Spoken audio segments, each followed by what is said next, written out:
Boys, and this is Pointless, the quiz show where the lowest scorers are the biggest winners. Let's meet tonight's contestants. Couple number one.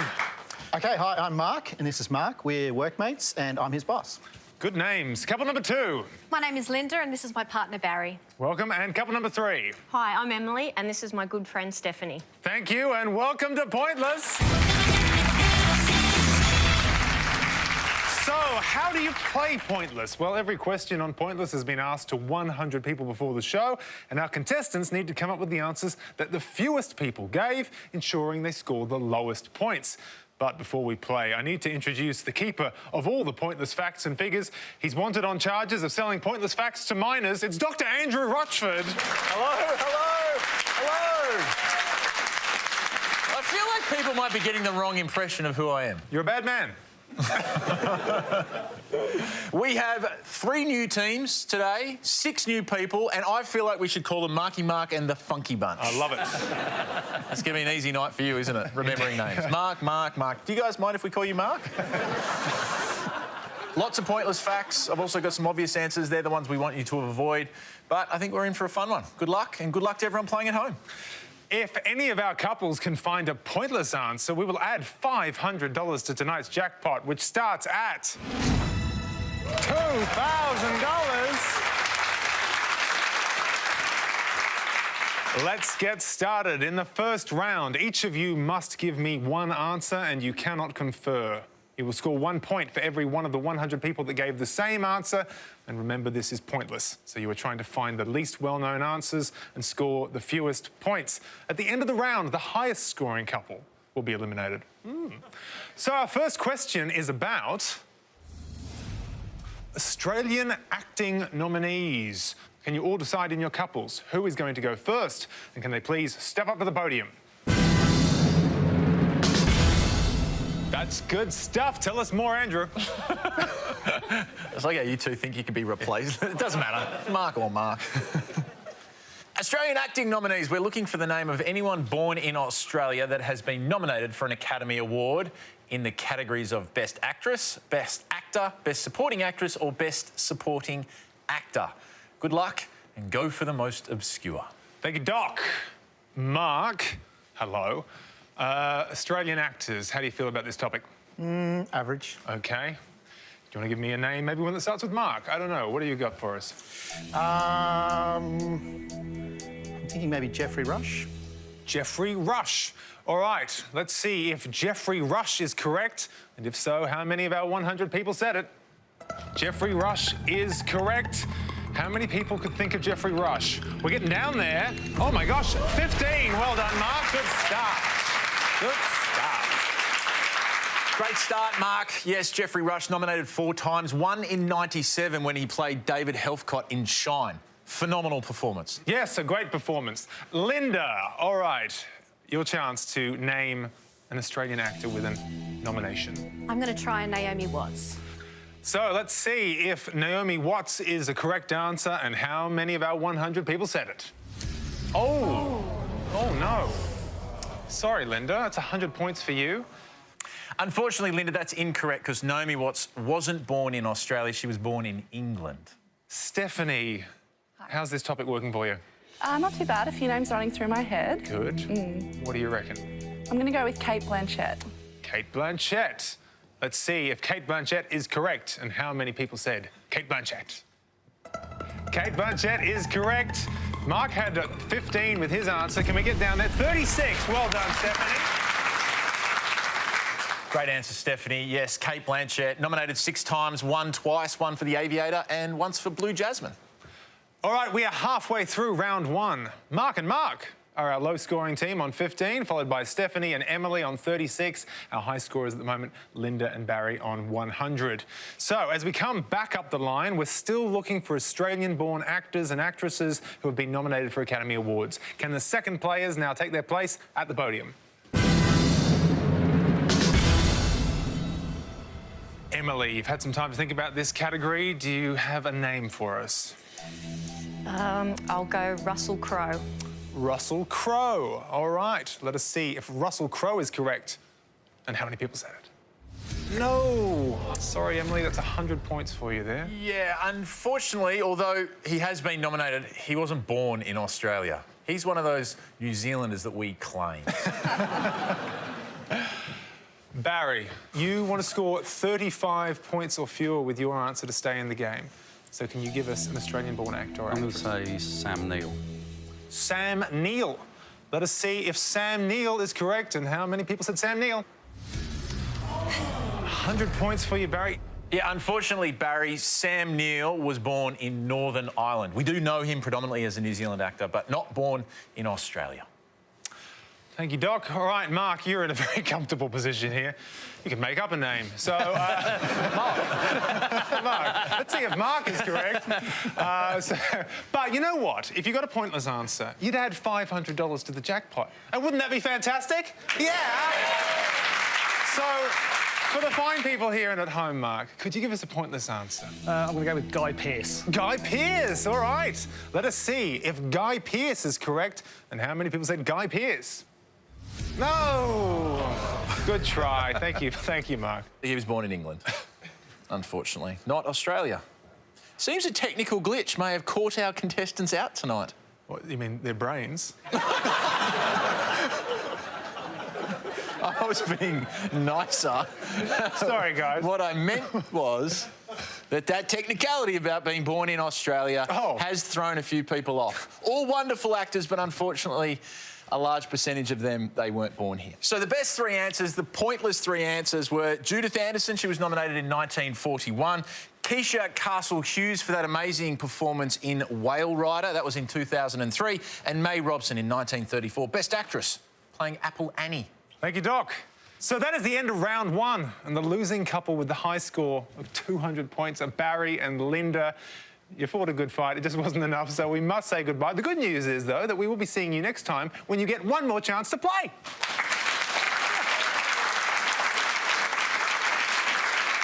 And join us after the break when we play head-to-head.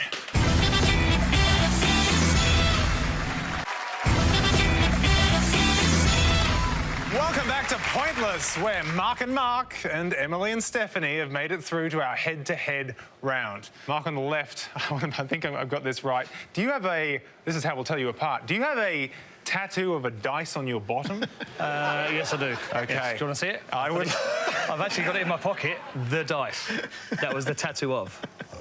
Okay. So, yeah. I'll leave it there for good luck. Right. That could have got really weird, Mark. Really weird. Yeah. Do you like skin grafts? Yeah. Okay. All right.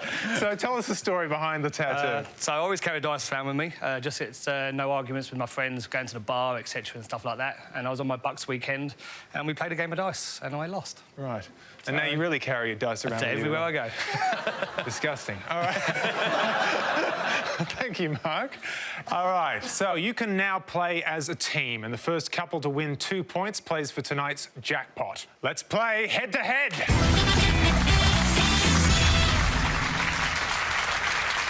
So good luck to both our couples. Here is your first question, and it is about Elvis Presley. Andrew. We're about to show you some clues to facts about the King, Elvis Presley. We just need you to give us the answers. But remember, go for the most obscure. Good luck, and good luck to everyone playing at home. Thank you, Doc. And here are your clues about the King. His middle name. Name of the mansion he bought in 1957. His long-term manager from the mid-50s. Australian #1 single in 2002 for Elvis versus JXL. The year of his death. All right, so we're starting with Mark and Mark.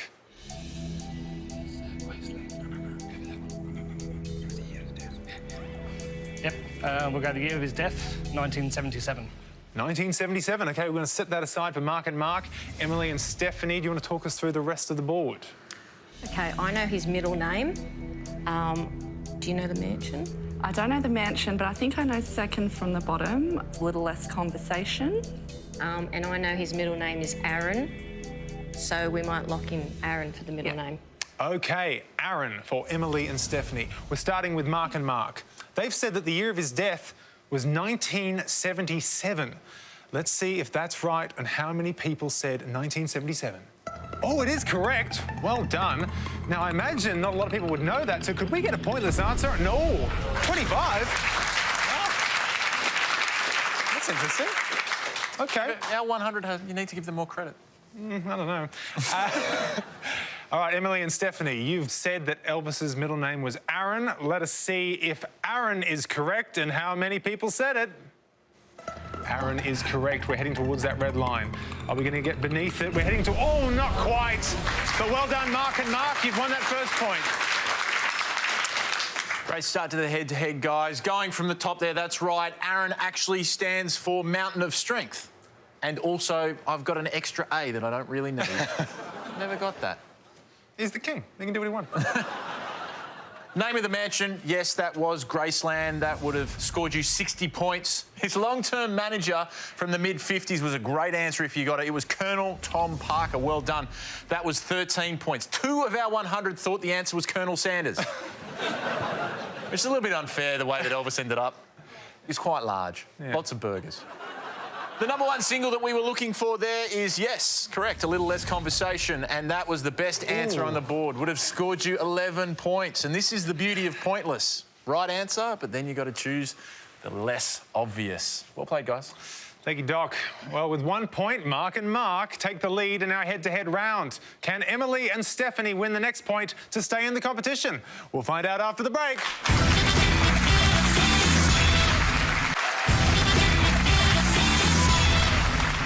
Welcome back to Pointless, where Mark and Mark have taken the lead in our head-to-head round, and Emily and Stephanie need to win the next point to stay in the competition. Stephanie, now I understand that you have a crush on one of Australia's favourite doctors. Sorry, Andrew. It's the old Bondi vet, Dr. Chris. Boo! Every time. Every time.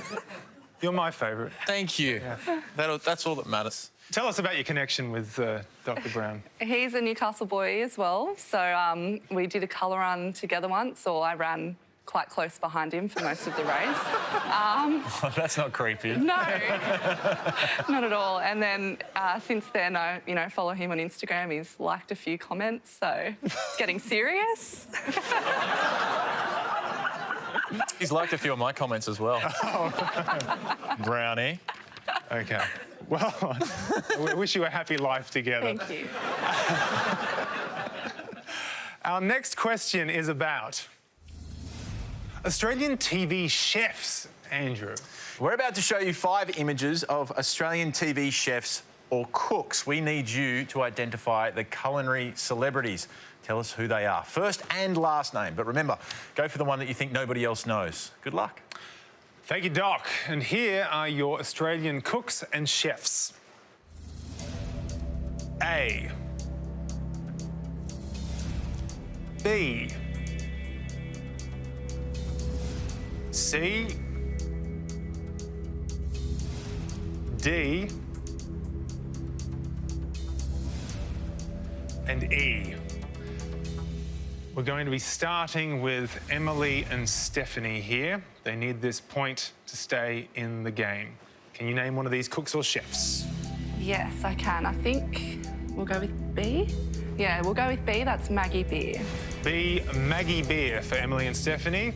Mark and Mark, this is your chance to take it home. So what do you reckon? Can you name the other cooks and chefs? Bit of a MasterChef flashback. I recognise some of them, but the first names. I think that's Adam from the MasterChef. One of the judges, I don't know, Barry, something like that. I was overseas for number A, so I can't remember her. I think that's Curtis something, number C. I think he's probably less known. Curtis Stone? Yeah. Yeah, go with that? Yeah. So we go C, Curtis Stone. C, Curtis Stone. OK, we're going to start with Emily and Stephanie's answer of B, Maggie Beer. So let us see if Maggie Beer is correct and how many people said it. Maggie Beer is correct. They're going to want a low score here. 50, OK, all right.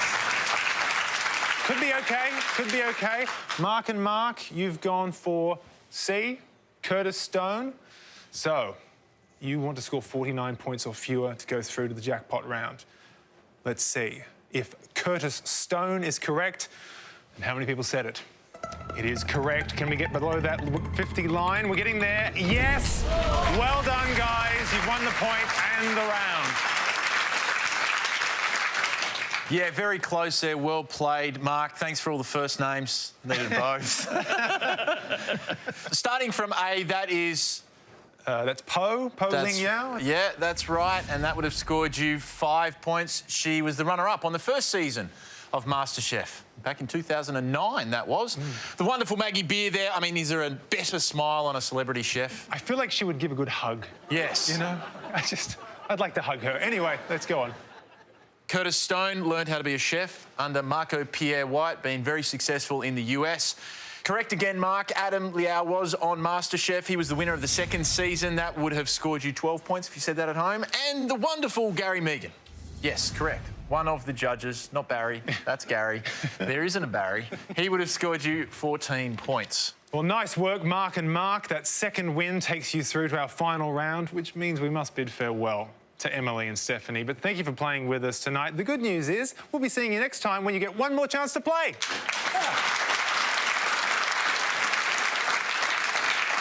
But coming up, Mark and Mark head into our Pointless Final.